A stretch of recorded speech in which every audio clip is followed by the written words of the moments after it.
OVH, je l'ai créé en 1999, juste après mes études. J'étais le premier employé. Aujourd'hui, nous sommes 2000 avec une présence aux US, avec plus de 19 pays dans lesquels nous avons des bureaux commerciaux. Nous fournissons 3 typologies de services. Nous proposons du cloud computing pour les entreprises. Nous faisons des services de web hosting, mais aussi des services de télécom pour les entreprises.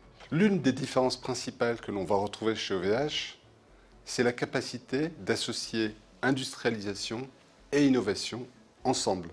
L'industrialisation, nous sommes dans un métier qui fabrique. On fabrique nos data centers, on fabrique nos serveurs, on fabrique nos technologies réseau, on fabrique les logiciels qui vont exploiter l'ensemble, et ceci dans un esprit d'innovation où l'innovation technologique est continue. OVH a vécu 2 moments stratégiques dans son évolution. Le premier, c'était en 2004, où nous avons décidé d'être une entreprise européenne. En 2004, je suis parti 9 mois en Pologne pour construire la première filiale que nous avons ensuite dupliquée à travers l'Europe.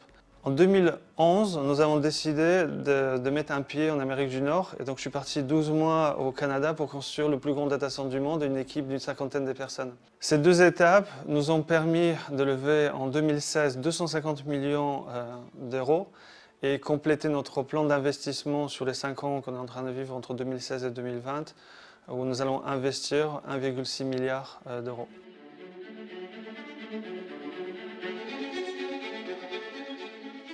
Nous construisons une organisation qui essaie de faire de la croissance, de l'hyper-croissance, d'aller sur les 30-50% des croissances annuelles. Et ceci nous impose de gérer la transformation en continu.